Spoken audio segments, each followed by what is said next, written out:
सत्संग योग भाग 1 वेद मंत्र।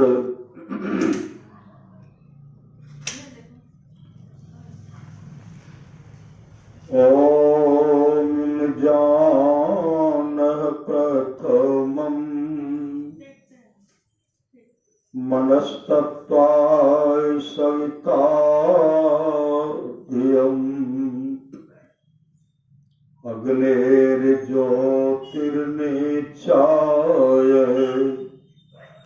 पृथिव्याद्या भरत। वेद भगवान उपदेश करते हैं कि हे मनुष्यों, जगत प्रसव करता ईश्वर का तत्व ज्ञान प्राप्त करने के लिए पहले बुद्धि योग और मानस योग तथा अग्नि की ज्योतियों का योग कर योग इस दृढ़ भूमि को अपने अंदर अच्छी प्रकार धारण करें। बुद्धि योग सत्संग, मानस योग मानस जप तथा मानस ध्यान, ज्योति योग दृष्टि योग। ओम युक्तवाय सविता देवांतः श्रुतो धिया दिवम् बृहज्योतिः करिष्यतः सविता तस्वातितान्।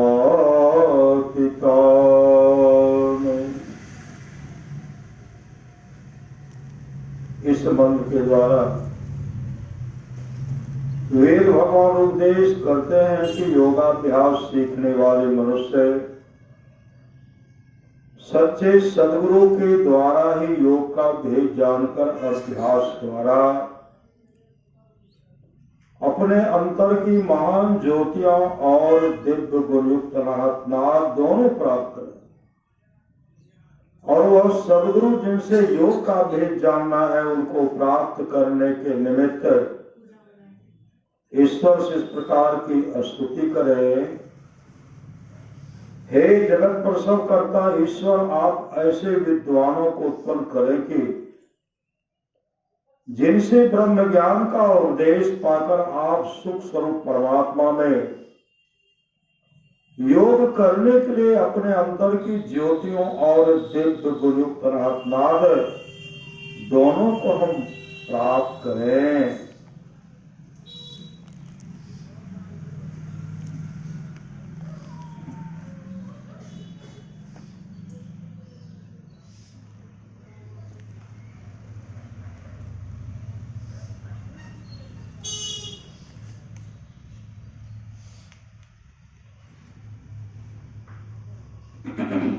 सत्संग योग भाग 1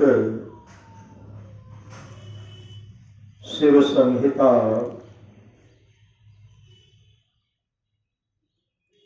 नाशनं सिद्ध सदृशं न कुंभक सदृशं बलम्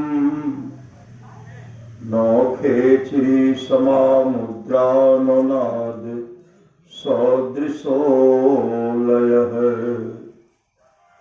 न सिद्धासन में सम आसन, न कुंभक संबल, नो खैचरी के समान मुद्रा और नो नाद की तुल्य है। यह करोते सदा ध्यान माता ध्यान माद्यापदस्य यह करोति सदा ध्यान माद्यापदमस्य गोपितम् पूर्वजन्म कृतं कर्मे विनश्येद विरोधतः। जो पुरुष सर्वदा गोपित करके इस आज्ञा कमल चक्र का ध्यान करता है उसका पूर्व जन्म कृत कर्म फल निर्विघ्न नाश हो जाता है। यह अस्थित सदा योगी ध्यानं कुर्या निरंतरम तदा करोति प्रतिमां प्रतिजापम नर्थवत्। जब योगी यह ध्यान आज्ञा चक्र में ध्यान सर्वदा निरंतर करे तो उसका प्रतिमा पूजन करना व जप करना सर्वथा अनर्थवत् है। यानि यानि प्रोक्तानि पंचपद में फलानि वे तानि सर्वाणि सूत्रामेतद् ज्ञानाद् भवन्ति। पंच पद्मों का जो फल पहले कहा सो समस्त फल आप ही इस आज्ञा कमल के ध्यान से प्राप्त हो जाएगा। शिरः कपाले रुद्राक्षं विवरं चिन्तयेद् यदा तदा ज्योतिः प्रकाशः स्यादः विद्युत् पुंज संप्रभः। एतत् चिन्तनमात्रेण पापानां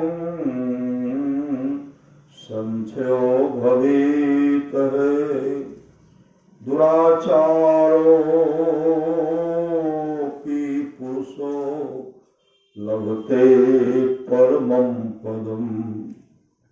कपाल में शिव नेत्र के छिद्र पर जब ध्यान किया जाता है तो विद्युत पुंज बिजलियों के समूह के समान चमकता हुआ ज्योति प्रकाश होता है।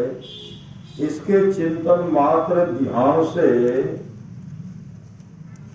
पापों का नाश होता है और दुराचारी पुरुष भी परम पद को प्राप्त करता है।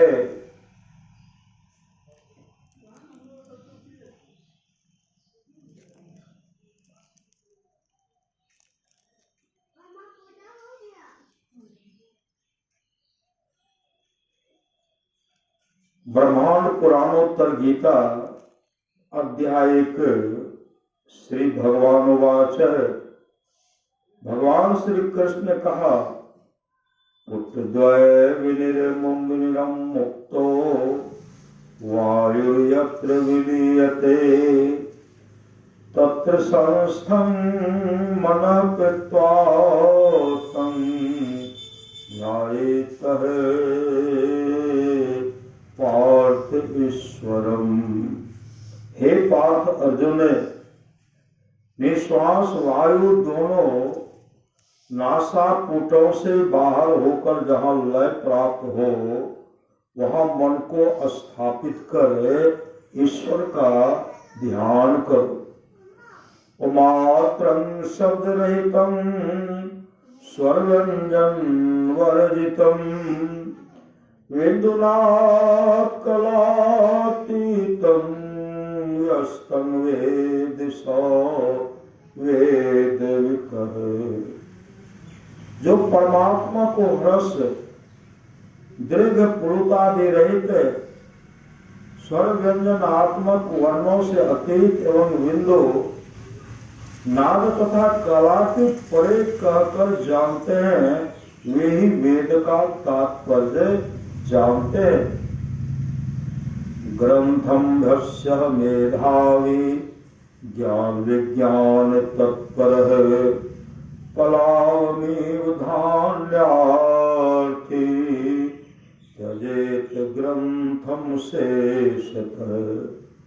धन्यार्थी व्यक्ति जैसे पुआल मर्दन कर धान ग्रहण कर लेते हैं और घास को फेंक देते हैं, इसी तरह ज्ञानी व्यक्ति विविध शास्त्रों को पर्यालोचना करके आत्मज्ञानी होने पर उन शास्त्रों को त्याग देते हैं।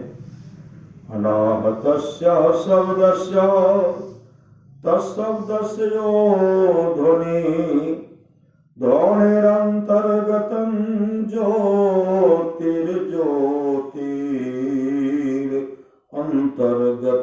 मनः तन्मनो विलयं याति तद विष्णो परमं पदम। अनाहत शब्द के नाद में ज्योति विराजती है, जिस ज्योति में मन अधिष्ठित रहता है ब्रह्म में वही मन विलीन होता है। उसी लय स्थान को विष्णु का परम पद कहकर वर्णित किया गया है। अर्थात अनाहत शब्द के नाद में जो परम ज्योति है, उस ज्योति का ध्यान करते करते मन ब्रह्म के साथ लय होता है। सुतरां विष्णु का परम पद प्राप्त हो जाता है। ओंकार ध्वनिनादेन वायुः संहरणान्तिकमः निरालम्बं समुदृश्य यत्र नादो लयं गतः। ओंकार ध्वन्यात्मक नाद के साथ प्राण वायु का रेचक पूरक आदि क्रम से निर्विशेष ब्रह्म को उद्देश्य करके जहाँ ओंकार ध्वनिमय नाद का लय होता है, वही विष्णु का परम पद है। अघोषम व्यंजनम स्वरं च तालु कंठोष्टमनासिकं च अरेख जातं परमुक्त वदितं यद क्षरणो क्षरते कदाचित है। जो नाद रहित, व्यंजन रहित, स्वर रहित, तालु कंठ प्रवृत्ति, उच्चारण स्थान रहित, रेखा रहित और उसमें वन रहित है, उसी को ब्रह्म कहकर जानो। नवछिन्द्रान्विता देहा स्नोवते जालिका इव नैव ब्रह्मणो शुद्धं स्यात् पुमान् ब्रह्मणो विन्दति। नवछिद्र विशिष्ट शरीर से ज्ञान विज्ञान आदि निरंतर निःसृत होते रहते हैं।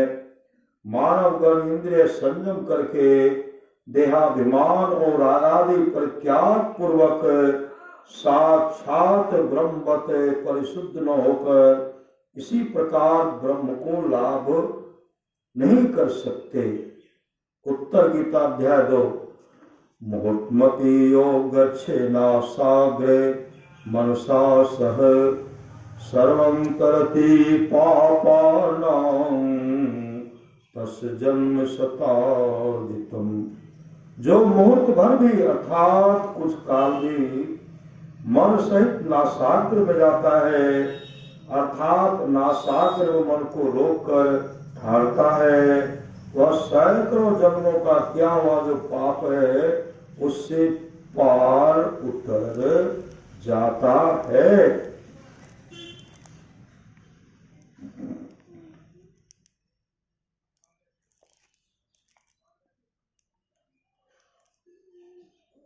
सत्ययोग भाग 2।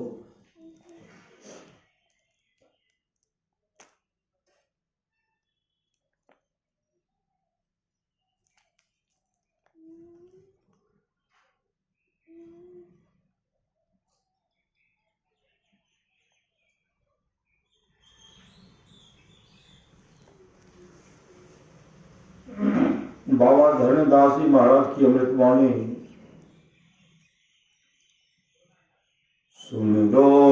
हरि नाम ही बोरे,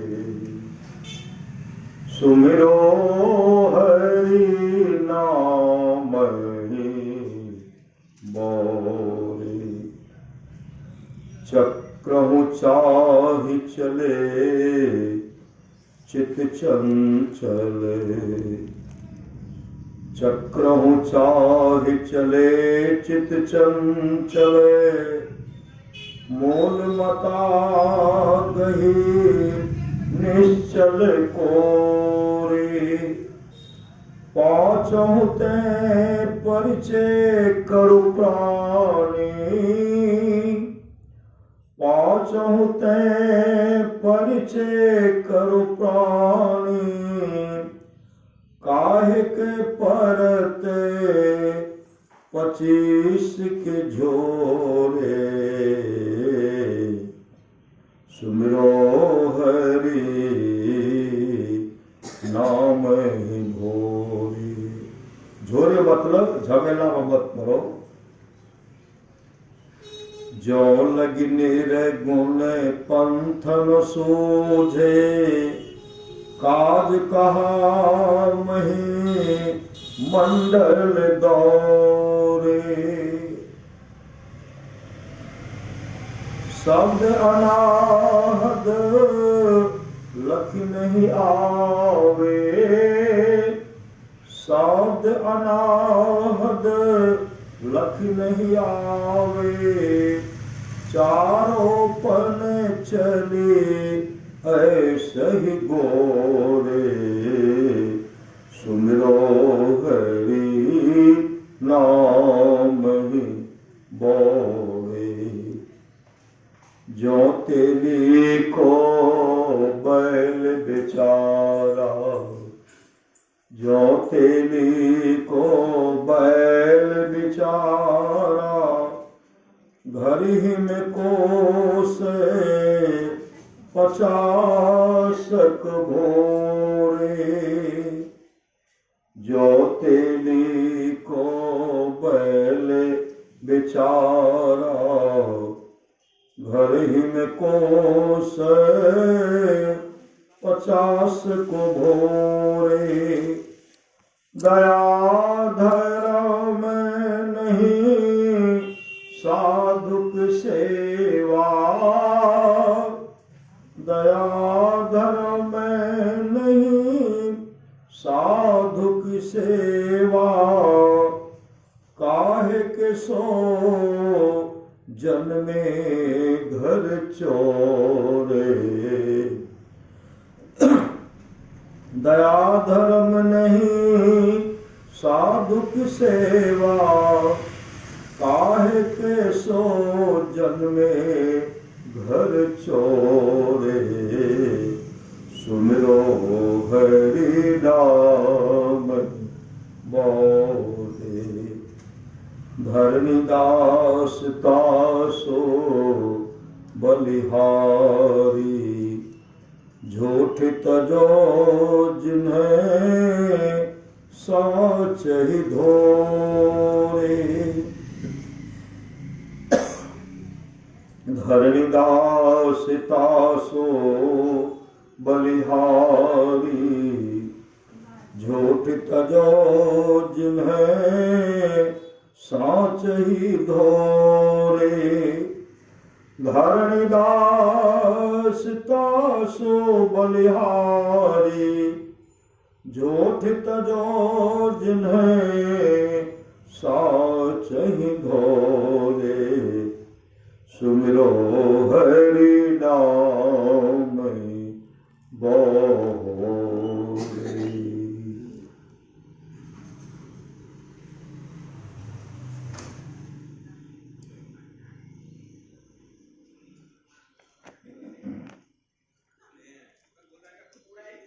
सत्संग भारती ने कल्याण संतवाणी अंक आर्य समाज की प्रसिद्ध प्रवर्तक स्वामी श्री दयानंद सरस्वती जी की वाणी परमेश्वर की नित्य प्रति प्रार्थना और उपासना सबको अनन्यचित होकर अवश्य करनी चाहिए, क्योंकि जो मनुष्य नित्य प्रेम भक्ति से परमेश्वर को उपासना करते हैं, उन्हीं उपासकों को परम करुणामय अंतर्यामी परमेश्वर मोक्ष रूपी सुख प्रदान कर सदा के लिए आनंद का भागी बनाते हैं। परमेश्वर को उपासना अर्थात योग वृत्ति सब क्लेशों का विनाश करने वाली और सब शांति आदि गुणों को प्रदान करने वाली है। वही एक परमेश्वर हम सब मनुष्यों का उपास्य है। जो मनुष्य उसको छोड़कर दूसरी को उपासना करता है, वह पशु के समान बनकर सब दिन दुख भोगता रहता है।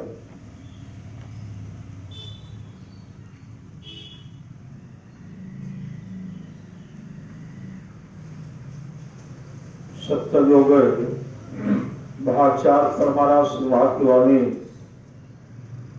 अद्भुत अंतर की डगरिया पर चल कर प्रभु मिलते, अद्भुत अंतर की डगरिया जा पर चल कर प्रभु मिलते। दाता सतगुरु धन धन जो राह लखा देते, दाता सतगुरु धन धन जो राह लखा देते।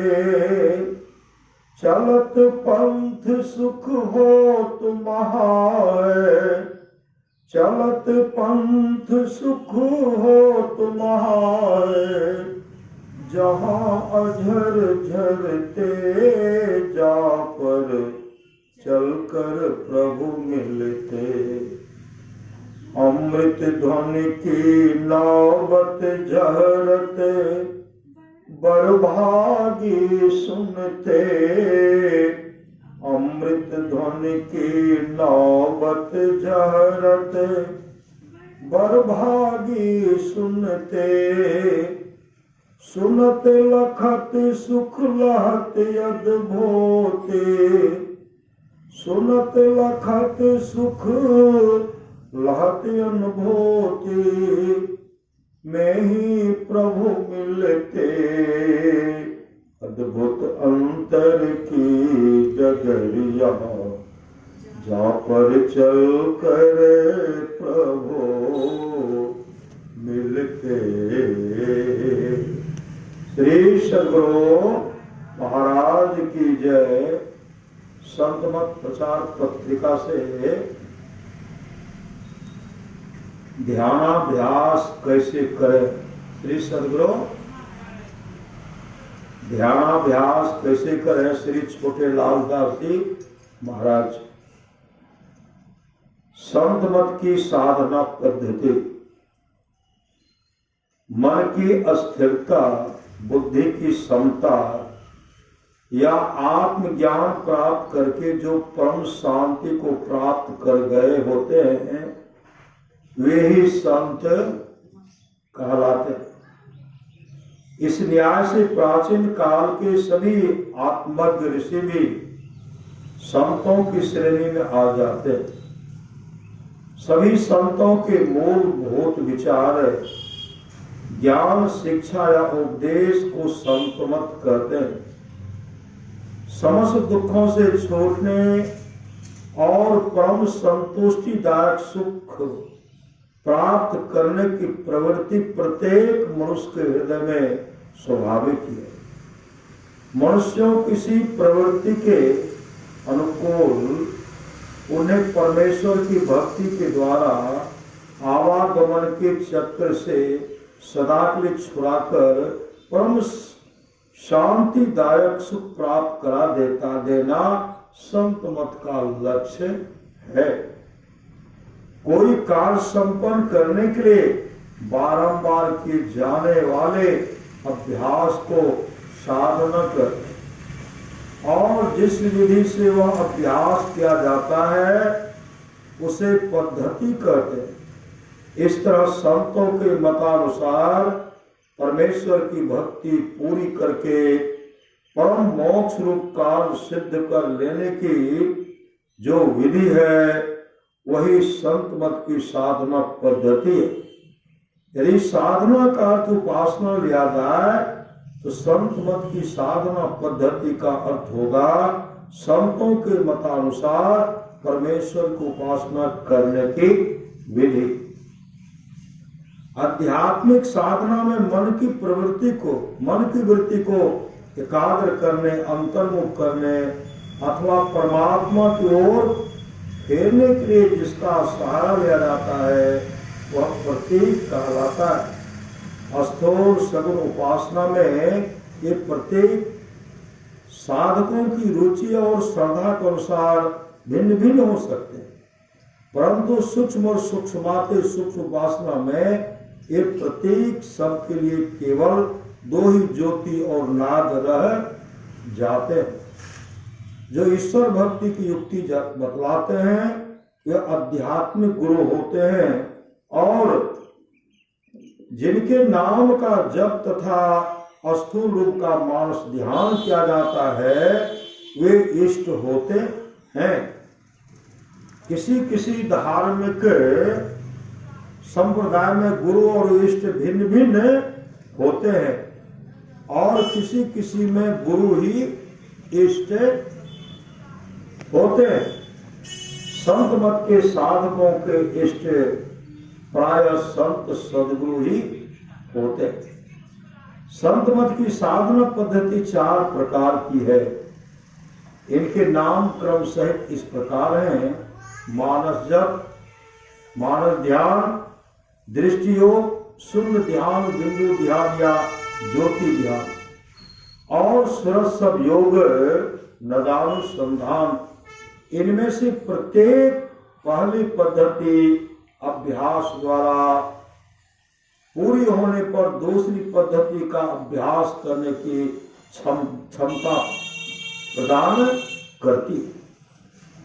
ये सभी पद्धतियां राजयोग, ध्यान योग से संबंध रखती हैं, न कि हठ योग से। इसलिए इनमें हठ योग की तरह शारीरिक क्रिया कुछ भी नहीं करनी पड़ती। जो कुछ भी किया जाता है वह मन, दृष्टि या सुरत के द्वारा संत मत की इन साधना पद्धतियों की मूल भित्ति वेद उपनिषद के ही वाक्य है। अनेक आवेदिक मतों में भी ये पद्धतियां किसी न किसी रूप में अवश्य प्रचलित हैं। मानस जप जो जितना अधिक पवित्र होता है उसका नाम भी उतना अधिक पवित्र होता है, क्योंकि उसका नाम उच्चारित करने से उसके सद्गुणों की स्मृति हो जाती है, जिससे हृदय पवित्र हो जाता है। संसार में अत्यंत पवित्र संत सद्गुरु ही होते हैं। संसार में अत्यंत पवित्र संत सद्गुरु ही होते हैं, इसलिए उनका नाम भी अत्यंत पवित्र होता है। जो हमारी भलाई करता है, जो हमारी भलाई करता है, उसकी ओर स्वभावतः हमारा मानसिक झुकाव होता है। उससे प्रत्यक्ष उससे हमारा प्रेम हो जाता है और उसका नाम अनायास हमारे ओठों पर बारंबार आता रहता है। उसी तरह उसका रूप भी सहज रूप से हमारे ख्याल में आता रहता है। संत सद्गुरु हमारे सबसे बड़े उपकारी होते हैं। संत सद्गुरु हमारे सबसे बड़े उपकारी होते हैं, इसलिए उन्हीं के नाम को जप के मंत्र के रूप में ग्रहण करना चाहिए और उन्हीं का स्थूल रूप का मानस ध्यान भी करना चाहिए। मंत्र छोटे से छोटा, सुनने में मधुर लगने वाला, उच्चारण सुकर और गीता से भी भरपूर होना चाहिए। अर्थात वह ऐसा हो कि उसे गाते हुए भी जप सके, गाते हुए बहुत आदमी गाते हुए जपते हैं ना, उस मंत्र को गाते हुए भी जपते हैं। यशानंद बात तो खूब जपाते हैं, मंत्र जपाते हैं। श्री सदगुरु गाते मंत्र जप करने से कम श्रम लगता है, गाते हैं तो कम मेहनत लगता है, और मन को आनंद भी आता है। कम अक्षरों वाला मंत्र होने से उसके जप से मन का शीघ्र सिमटाव हो जाता है। मंत्र का शब्द संबोधनात्मक भी होना चाहिए, क्योंकि मंत्र के द्वारा हम अपने मानस मंदिर में अपने इष्ट का आवाहन करते हैं।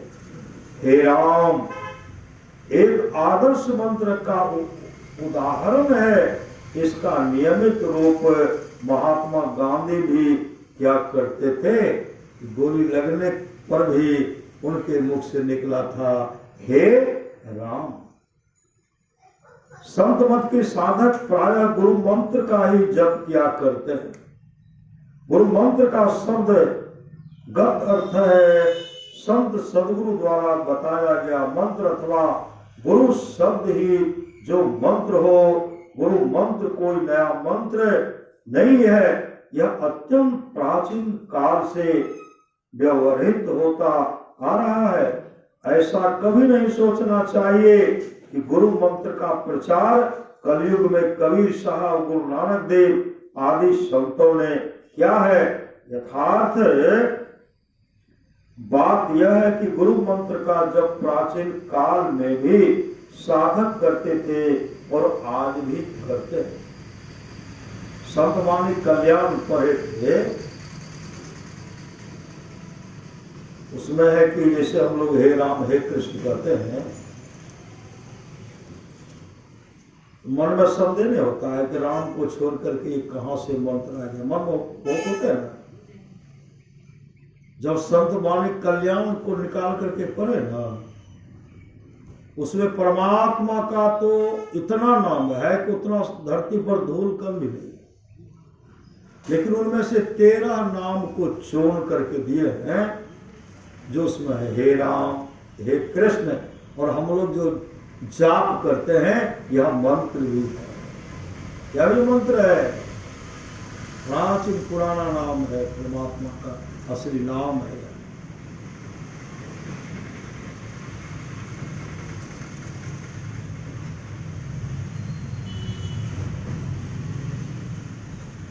गुरु गीता में भगवान शिव ने पार्वती जी से गुरु मंत्र की महत्ता बताते हुए कहा है कि यह महान मंत्र, यह मंत्र उसमें है। सदगुरु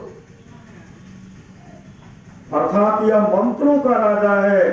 श्रद्धा विश्वास और प्रेम पूर्वक इसका जप करने से शीघ्र ही सिद्धि प्राप्त होती है। भगवान शिव मां पार्वती जी से कहते हैं, मंत्र राज विदम देवी गुरु गुरु हृदय। भगवान शिव का यह कथन असत्य नहीं हो सकता।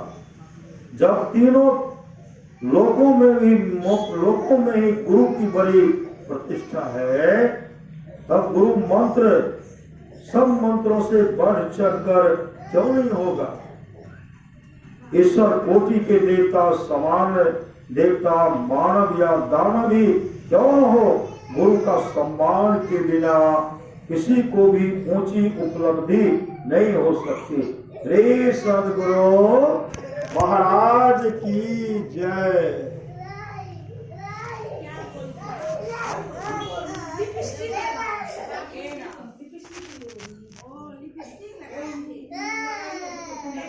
श्री सदगुरु किसी की ऊंची उपलब्धि नहीं हो सकती। गुरु मंत्र का अनादर करने का साहस कोई भी साधक नहीं कर सकता, चाहे कोई आस्तिक हो या नास्तिक।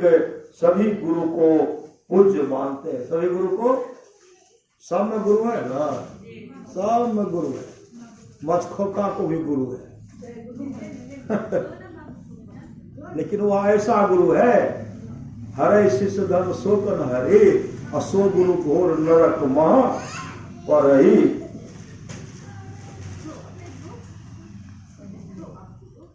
वाणी या केवल मन से गुरु द्वारा बताए गए मंत्र की बारंबार लगातार आवृत्ति करना जप कहलाता है। जप करने वाले को जापक या जापे भी कहते हैं। जप स्थूल सगुण अरूप उपासना है, क्योंकि जप का वर्णात्मक शब्द स्थूल शरीर से उत्पन्न होने के कारण है। स्थूल त्रिगुणमय होने से सगुण और अदृश्य निराकार होने से अरूप होता है। शब्द कान का विषय है, आंख का नहीं। आंखों से जो लिपि या लिखावट देखते हैं वह तो मौखिक अक्षर या शब्द का संकेत मात्र। जब स्थूल सगुण रूप उपासना मानस ध्यान करने की क्षमता प्रदान करता है, इसीलिए यह स्थूल सगुण रूप उपासना के अंतर्गत लिया जाता है। जप मुख्यतः 3 प्रकार के होते हैं। जप मुख्यतः 3 प्रकार के होते हैं, मतलब भजन भेद देने के समय बताते हैं ना। 3 प्रकार के होते हैं। वाचिक बोल करके, उपांशु और उपांशु ठोर पटर हो रहा है, और मानस श्री सद्गुरु और मानस।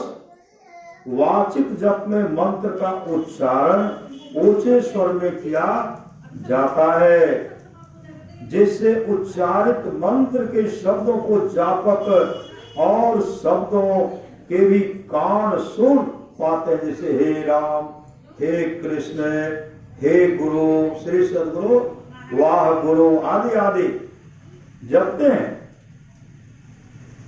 वाचिक जप का अर्थ है वचन वाणी के द्वारा किया गया जप। इसी तरह मौखिक जप का शाब्दिक अर्थ है मुख के द्वारा किया गया जप। क्योंकि वाचिक जप मुख के उच्चारण अवयवों के द्वारा होता है, इसीलिए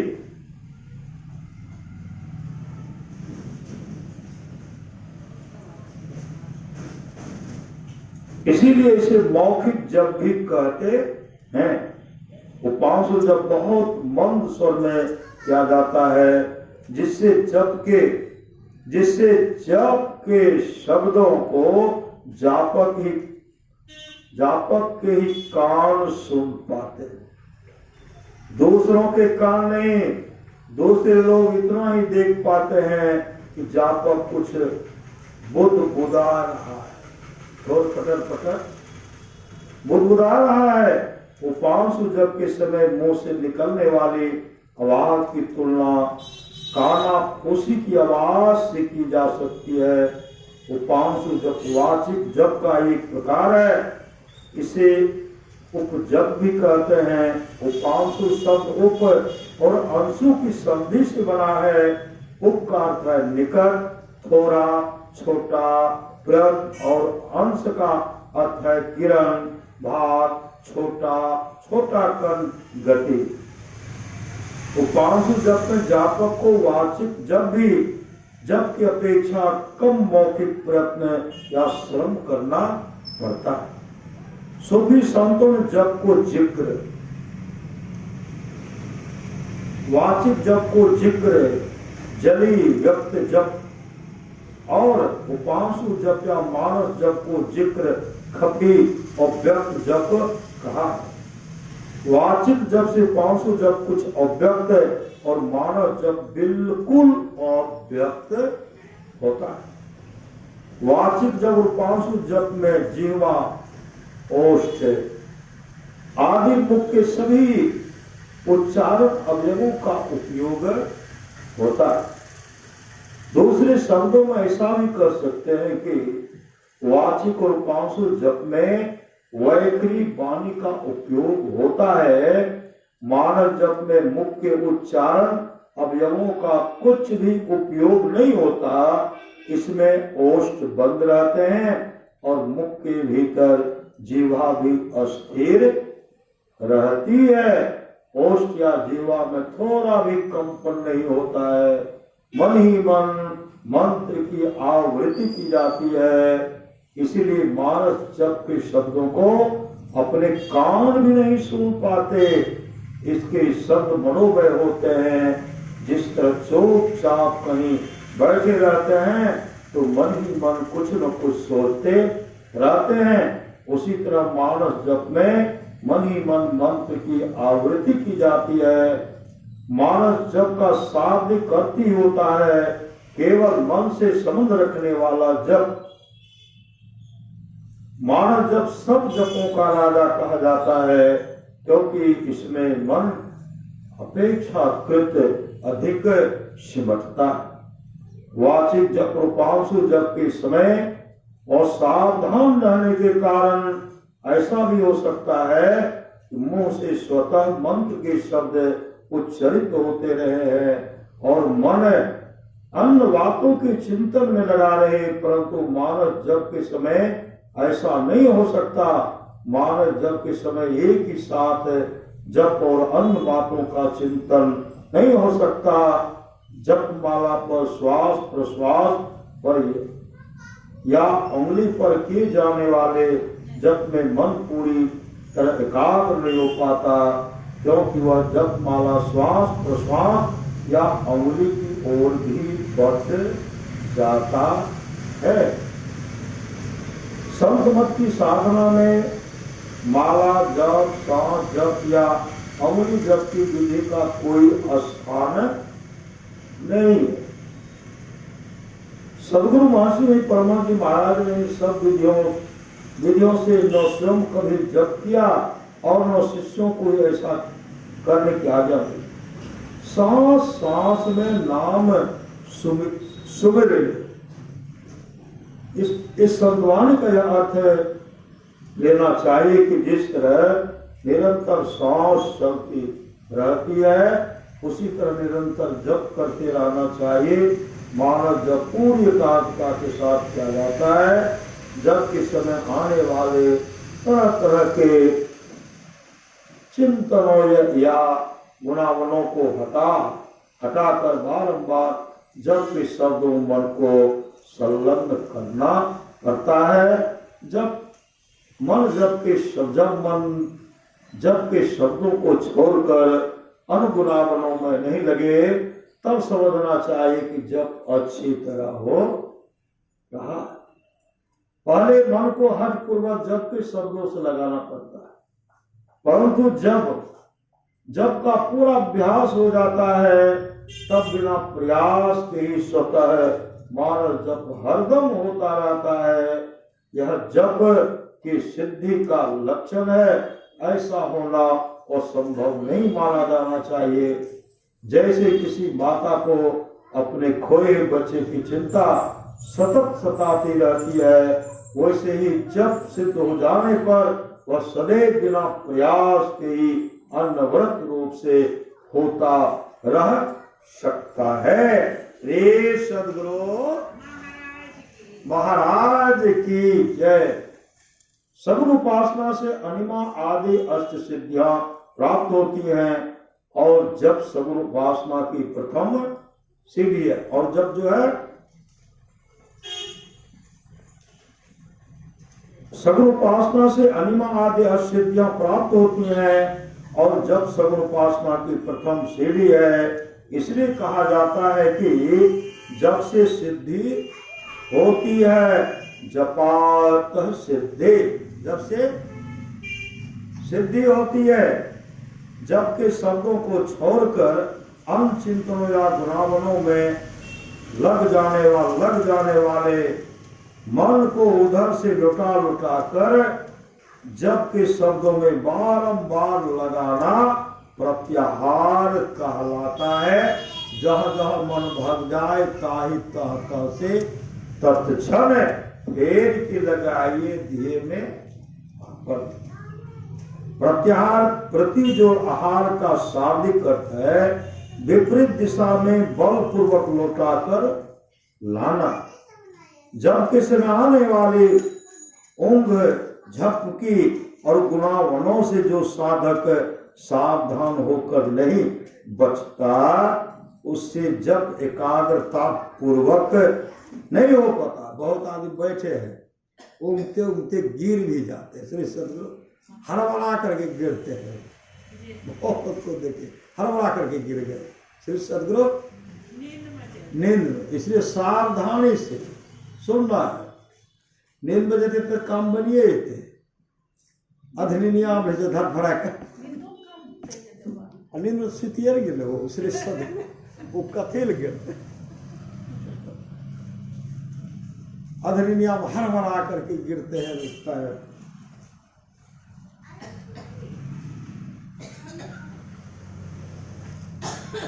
संसार विशेष आसक्ति और बहुत इच्छाएं रखने वाले साधक प्रत्याहार में सफल नहीं हो सकते। संसार में विशेष आसक्ति, जो विशेष आसक्ति रखेंगे और बहुत इच्छाएं रखने वाला, बहुत इच्छा यो हो गा जाए, वो हो गा जाए, वो हो गा जाए रखने वाले इसमें सफल नहीं हो सकते। प्रत्याहार में सफल नहीं हो सकते और प्रत्याहार में सफल हुए बिना जब की भी सिद्धि नहीं हो सकती। उनको तो लौटा करके लाना है ना, जो उसी को साथ देंगे नहीं देंगे। कभी इच्छा है कभी उत्साह है, जब चला उधरे मन चला गया वहीं, वहाँ इच्छा हो गया वहाँ, फिर मन चला गया वहाँ। सदगुरु एक को सेकंड नहीं, मन नहीं पकड़ा जाए बहादुर जवान है, करत रहे खुरखुंद बड़ा शैतान है। मन का कहन मानिए, मन है पक्का चोर, अब बीच नदी में ले जा करके देगा आपको छोड़। थोड़ा भी इनको जब से हटाइए न, सत्संग में देखिए न, लोग देखते न, जैसे स्तुति के ध्यान किए, अब रमन जी का पाठ करेंगे तब तक में देखिए कितना गप हो रहा है। धर लिया स्टेशन स्टेशन ऐसे होता, भागता है मन, तुरंत यहाँ तुरंत ग्यारह बारी, तुरंत कान्हा गला कटिहार दिल्ली बरौनी रूस जापान घूर फिर करके तुरंत दौड़ करके आ जाता। श्री सदगुरु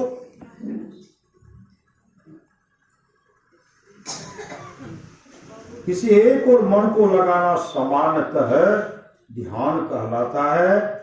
जप में मन को मंत्र के शब्दों में एकाग्र किया जाता है, इसलिए जब भी एक प्रकार का ध्यान ही है। जब भी एक प्रकार का ध्यान है। मन की चंचलता का संबंध सांस की तीव्रता से भी है। जब हम कुछ बोलते हैं तब मुंह से सांस छोड़ते हैं। यदि बोलने के समय मुंह से सांस नहीं छोड़ी जाए तो बोलने का काम होगा ही नहीं। वाचिक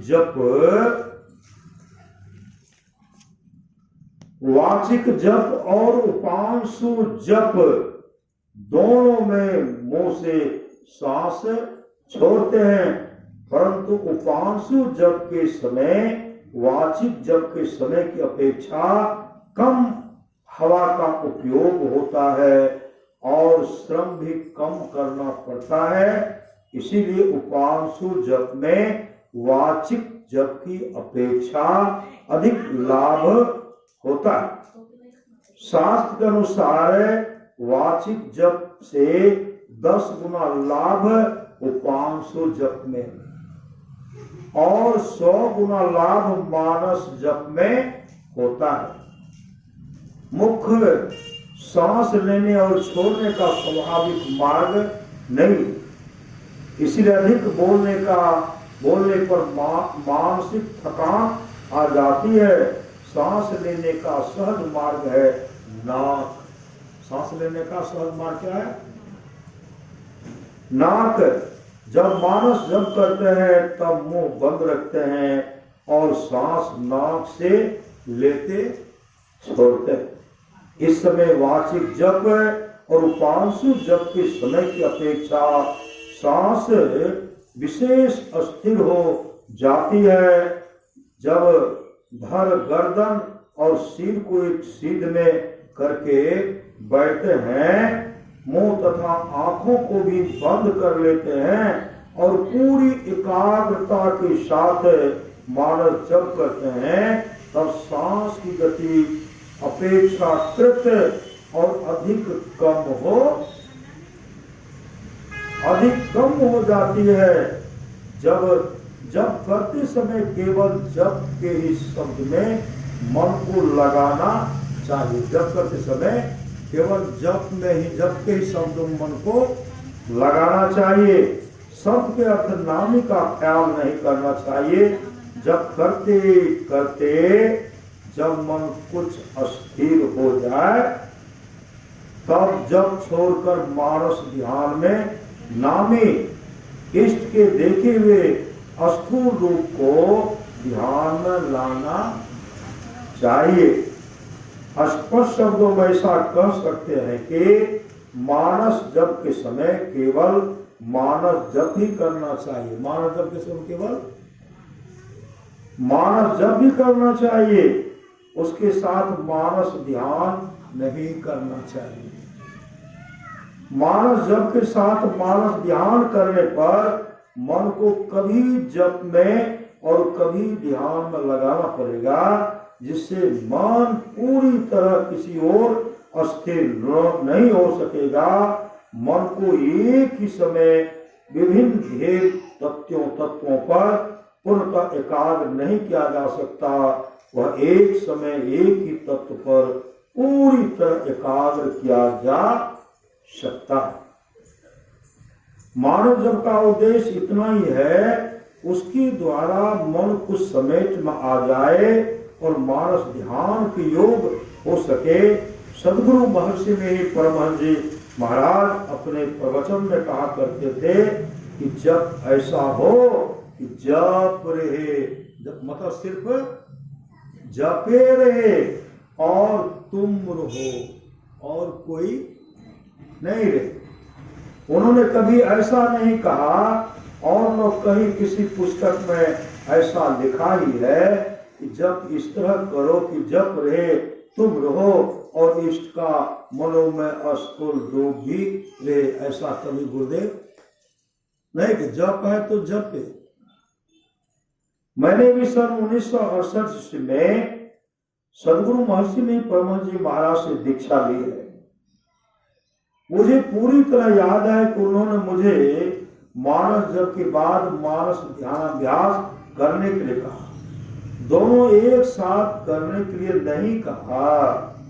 यह निश्चित है कि राम नाम जपेंगे तो श्री राम का चित्र मानस पटल पर आएगा, परंतु हम चाहेंगे कि चित्र सामने नहीं आए, केवल नाम में ही मन लगा रहे, तो ऐसा भी संभव है। शिव पुराण आदि शास्त्रों में मानस जप की दोनों तरह की विधियों का उल्लेख किया गया है।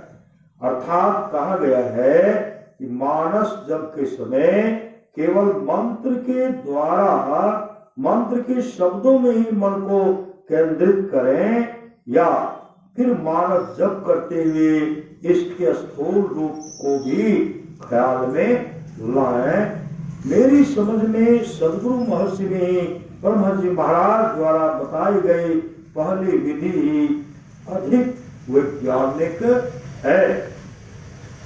सप्तम सुधा प्रथम भाग के मुक्ति और उसकी साधना शीर्षक प्रवचन में गुरुदेव ने जप छोड़कर स्थूल ध्यान मानस ध्यान करने का आदेश दिया। क्या देखे, जप में जो शब्द जितना छोटा होता है उससे उतना विशेष सिमटा होता है। इसलिए किसी एक छोटे शब्द का जप करो, फिर जप छोड़कर स्थूल ध्यान करो। हम लोग को कितना छोटा मतलब है, जाप कितना छोटा, बहुत छोटा जप है। अखियां लागे रहम दो साधो, हृदय नाम संहारा। संत कबीर साहब की इस पंक्ति का अर्थ इस तरह नहीं करना चाहिए कि हे साधो, हृदय में मानस जप करते हुए दृष्टि या सूरत को मानस ध्यान या सुखमन में लगाए रखो, बल्कि इस तरह अर्थ करना चाहिए कि हे साधो, मानस जप करके दृष्टि या सुरत को मानस ध्यान या सुख मन में लगाए रखो। सुख मन कहते हैं जब तक मन का सुख वैसे अपने दृष्टि को भवों के बीच में टिका करके रखते हैं, उसी को सुख मना कहते हैं। श्री सद्गुरु आंखें बंद करके मानस जप करना अधिक अच्छा होता है, क्योंकि इसमें मन बाहरी दृश्यों की ओर आकृष्ट नहीं हो पाता।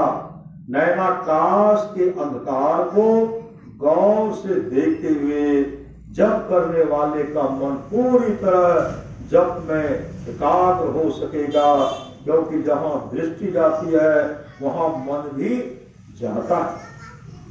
ऐसा नहीं हो सकता कि दृष्टि से गौर करके किसी पदार्थ को देखें और उसी समय मन को किसी अनचिंतन में पूरी तरह डुबाकर अंधकार को गौर से देखते हुए मानस जप करने वाले व्यक्ति के लिए कहा जाएगा वह दृष्टि योग के साथ साथ मानस जप भी करता है, जो कि मानस जप करने का गलत तरीका है। अगर दृष्टि को कहीं रखते हैं ना, वहां मानस जप करना नहीं है। देखना है तो देखना है, लेकिन सुरत तो जप में है। श्री सद्गुरु जप जाप करना नहीं, देखना है तो देखना है। कोई जाप भी करेंगे और दृष्टि को टिका कर रखेंगे, कहते यह गलत तरीका है। जबकि समय मन को पूरी तरह मंत्र में लगाकर रखना चाहिए। नैनाकाश अंधकार को ख्याल नहीं करना चाहिए, वह तो अत्यंत गौण रूप से दिखाई पड़ेगा ही। धरी गगन डोर अपोर पर के पकड़ी पट पियू पियू करे। घट रामायण की इस पंक्ति के उत्तरांश में संत तुलसी साहब का आदेश है कि प्रथम पट अर्थात अंधकार मंडल में एकाग्र होकर वर्णात्मक नाम का जप करो। यहाँ पकड़ी पट का अर्थ प्रथम पट अंधकार मंडल को गौर से देखते हुए नहीं लेना चाहिए। दोनों भौहों के बीच, श्री सद्गुरु दोनों भौहों के बीच में तो सब कुछ है ना। श्री सद्गुरु दोनों भौहों के बीच ख्याल रखते हुए मानस जप करने वाला साधक मानस जप और मानस ध्यान दोनों एक ही साथ करता है, जिससे मन पूरी तरह किसी और एकाग्र नहीं हो पाएगा। दोनों भौहों के बीच ख्याल रखना, दोनों भौहों के बीच के भाग का मानस ध्यान करना। सामान्यतः इष्ट के वर्णात्मक नाम का जप करना सुमिरन कहलाता है। इष्ट के वर्णात्मक नाम का जप करना सुमिरन कहलाता है, परंतु विशेष अर्थ में सभी साधना पद्धतियां और उनके सभी सहायक अंग सुमिरन के अंदर आ जाते हैं। देखें, जप तप संयम साधना सब सुमिरन के माही। संत कबीर साहब सांझ भये गुरु सुमिरो भाई सुरत अधर ठहराई।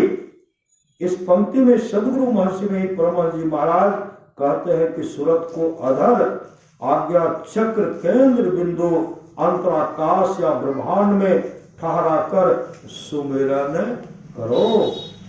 सुमिरन करो।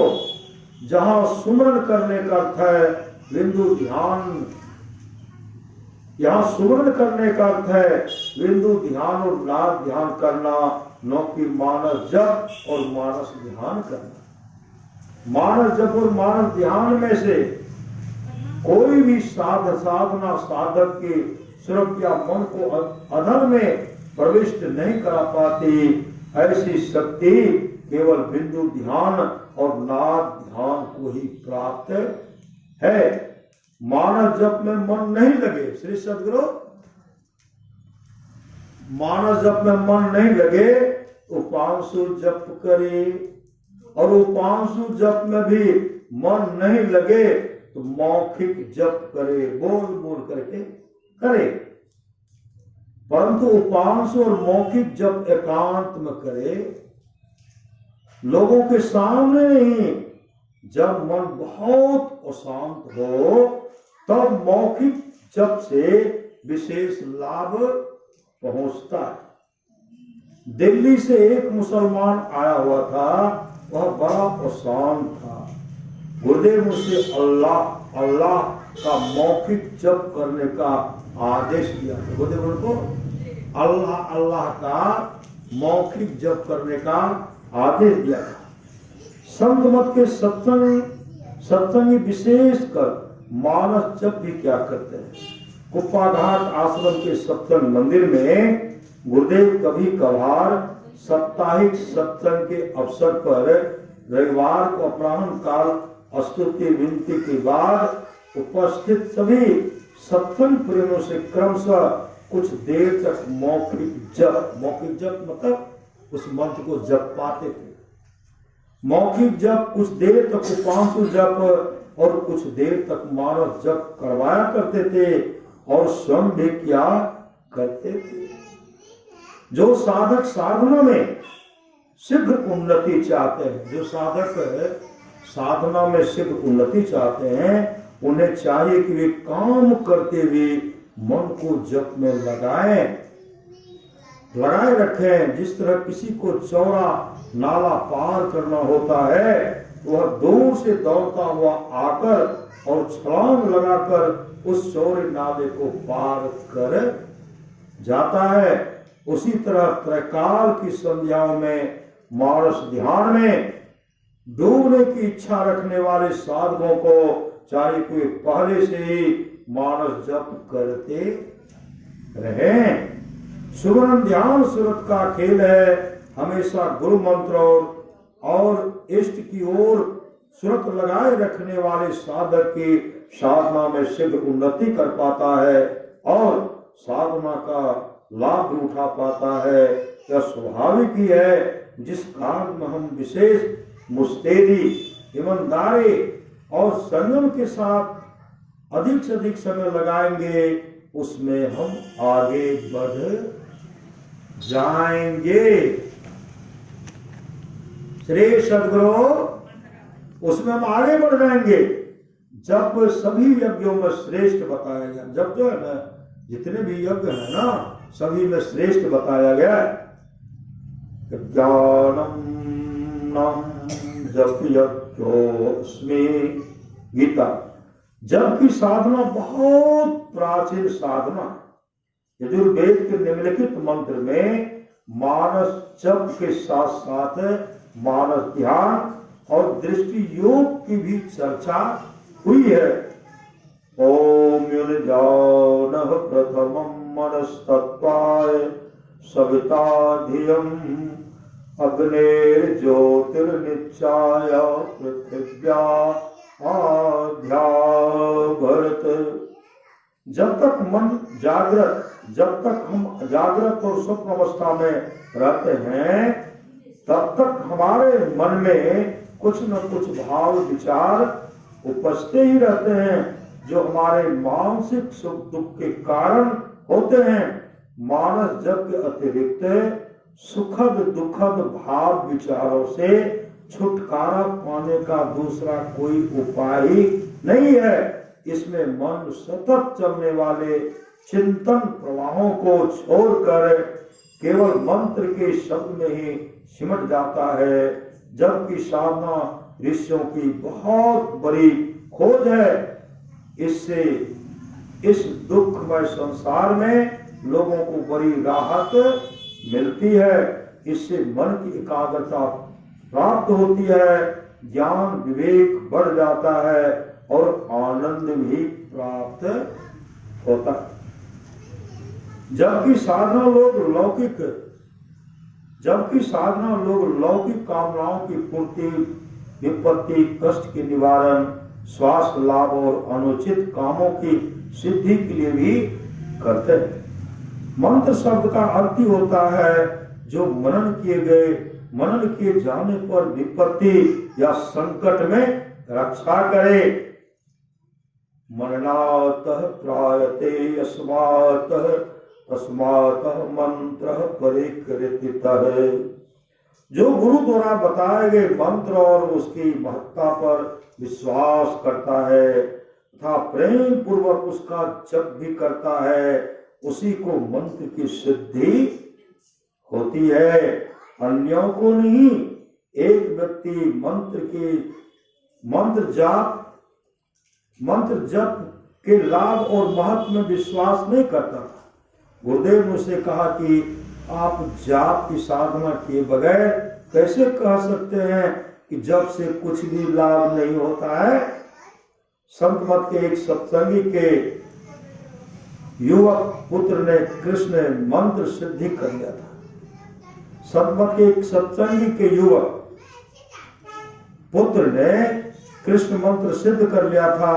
उससे कोई कुछ प्रश्न करता, वो अपनी बाह में राख लगा लेता था, लोगों को उसमें भगवान कृष्ण दिखाई पड़ने लग जाते और प्रश्न का उत्तर भी लिखित रूप में आ जाता। एक दिन गुरुदेव के कमरे में और उनकी उपस्थिति में किसी ने उस युवक से पूछा कि बताइए तो गुरुदेव की आयु कितनी है। उस दिन उसने अपनी बाह में राख लगाई, परंतु न तो भगवान ही दिखाई पड़े और न प्रश्न का उत्तर ही लिखित रूप में आया। मानव जप, श्री सद्गुरु मानव जप के द्वारा जब मन कुछ समेट में आ जाए तब इष्ट के देखे हुए स्थूल रूप का मानस ध्यान करना चाहिए। मानस ध्यान का अभ्यास में मुख और नेत्र बंद करके इष्ट के स्थूल रूप का बारंबार स्मरण या ख्याल करते हुए उसे मानस पटल पर हूबहू उगा लेने का प्रयत्न किया जाता है। उगा हुआ हूबहू रूप मनोमय होता है। मानस ध्यान की परिभाषा इस प्रकार दी जा सकती है, इष्ट के प्रत्यक्ष या चित्र में देखे गए स्थूल रूप का बारंबार चिंतन करके उसका हूबहू मनोमय रूप उगा लेना मानस ध्यान कहलाता है। संत मत की एक सत्संगी महिला का जब मानस ध्यान पूर्ण हो गया तो उन्हें सर्वत्र गुरुदेव का ही हंसता हुआ मुखमंडल दिखाई पड़ने लगा। सदगुरु संत मत के एक सत्संगी महिला का जब मानस ध्यान पूर्ण हो गया तो उन्हें सर्वत्र गुरुदेव का ही हंसता हुआ मुखमंडल दिखाई पड़ने लगा, चाहे उनकी आंखें बंद होती या खुली। जिनसे हमारा अत्यधिक प्रेम होता है उनके मुखमंडल को हमेशा देखते रहने की हमारी इच्छा होती है, अतः हमारे ख्याल में उनके मुखमंडल का आना स्वाभाविक ही है। मानस ध्यानाभ्यास के आरंभिक चरण में इष्ट के स्थूल रूप शरीर के नख से शीश तक के सभी अंग प्रत्यंगियों का बारंबार स्मरण किया जाता है। दूसरे चरण में केवल मुस्कान युक्त मुख का ही। ऐसा करने पर मन फैलाव से कुछ सिमटाव आ जाता है। प्रारंभ में जब गुरु का कुछ मुगला भी मनोमय मुस्कान युक्त मुखमंडल सामने आ जाए तब मन ही मन प्रणाम करके उसको छोड़कर शून्य ध्यान किया जाना चाहिए। क्रमशः अगले अंक में ध्यानाभ्यास कैसे करें से श्री सद्गुरु महाराज की। इसलिए इनको श्रद्धा से मंत्र को जपिए, इसमें परम शांति मिल जाएगी। एक भक्त एक जगह सत्संग मंदिर में सत्संग कर रहे थे। श्री सद्गुरु सत्संग मंदिर में सत्संग कर रहे थे, जाप जप रहे थे। जाप जपते जपते गुरु के रूप पर ध्यान चला गया, गुरु रूप पर ध्यान करने लगे। गुरु महाराज के रूप को देख रहे हैं, देखते देखते उनके सामने गुरुदेव मंच पर प्रकट हो गए। मंच पर गुरुदेव प्रकट। साक्षात वो गुरुदेव का दर्शन के मंच पर, सिंहासन पर गुरुदेव बैठे। मेरे गांव में सत्संग हो रहा था, श्री सदगुरु सत्संग मंदिर जा रहे थे सत्संग करने के लिए। एक युवक लोग का था, वो कहने लगे बाबा हम तो गुरु महाराज को नहीं देखे, हम उनको कहे। हम लोग तो खुलौते होकर के जाते थे, नदी टप करके जाते थे, सबको पार गंगा नदी पार करके जाते थे। तो हम कभी ने कहा नहीं, हम लोग का जन्म हुआ था कि नहीं हुआ था, हुआ भी होगा तो कौन ले जाते। गुरु महाराज कहेंगे, उनको बताते हुए जा रहे हैं, बताते रास्ते में जा रहे हैं। गुरु महाराज के रंग रूप हर चीज बखान करते हुए आगे बढ़े। जैसे मंदिर प्रवेश करते हैं, गुरुदेव को प्रणाम किए, प्रणाम करने के बाद स्तुति शुरू किए। स्तुति करने के बाद गुरु विनती किए, गुरु विनती करने के बाद ध्यान किए।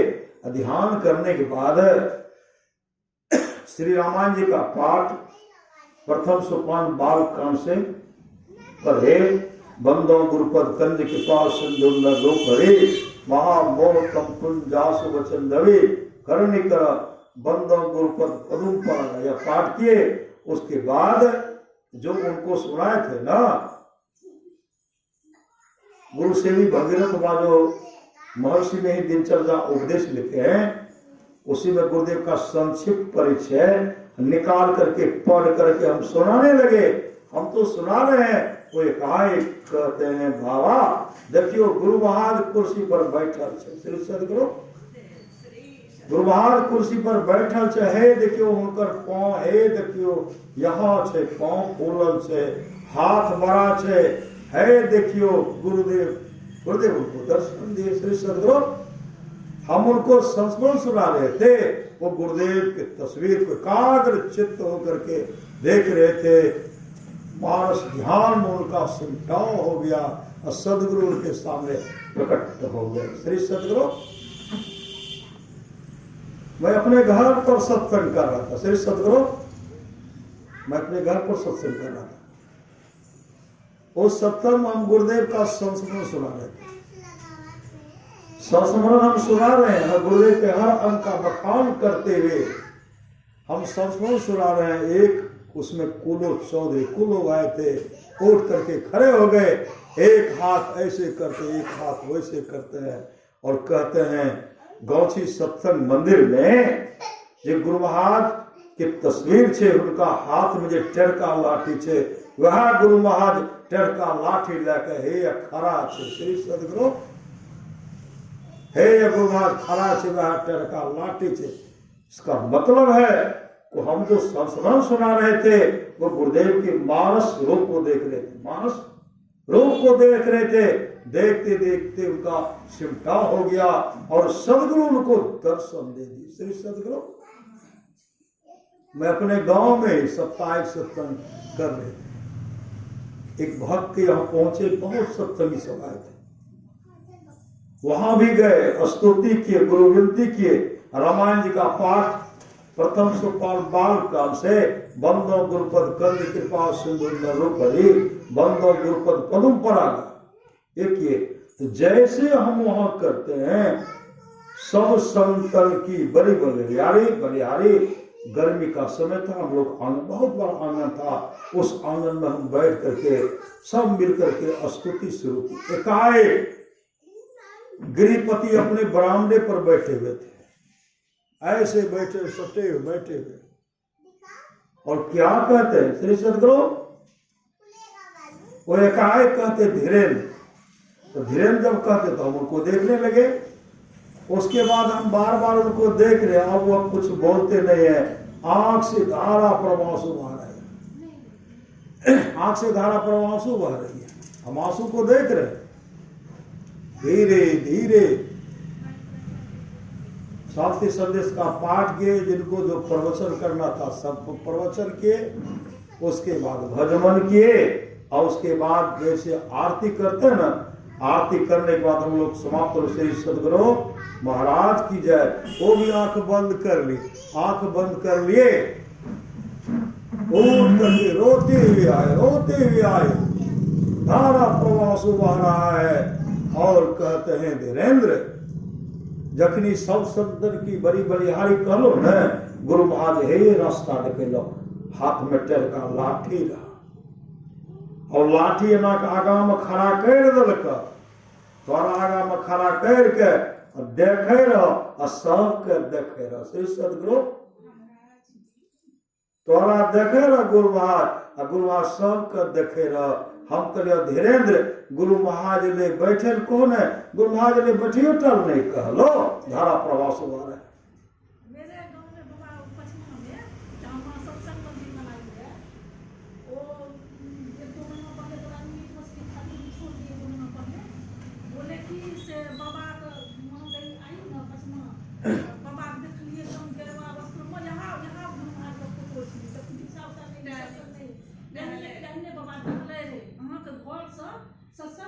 सत्संग मंदिर से घर आवे थे, मां हमर कहे कि लागे छै बेटी मन से लागे पार भाव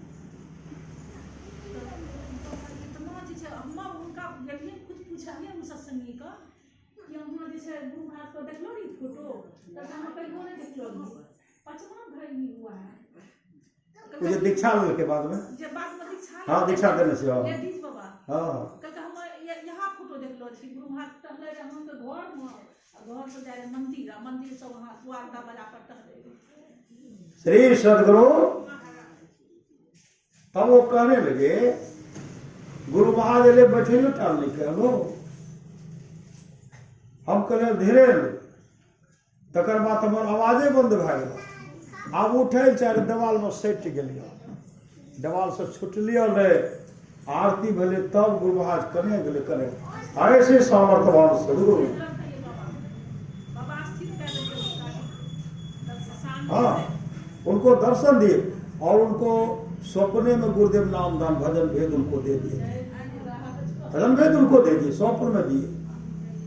हम उनको कहे कि आप भजन भेद ला ले, करके गुरु महाराज बड़ा स्वप्ने में दे देते। श्री सदगुरु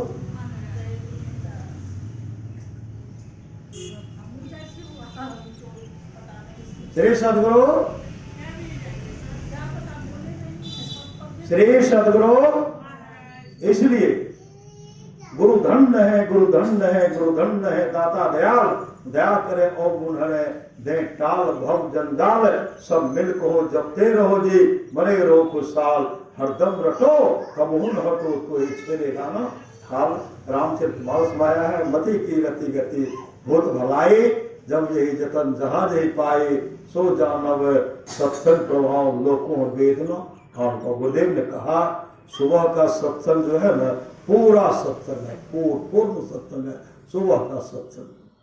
आज का सत्संग जो है सांभवी गौरव न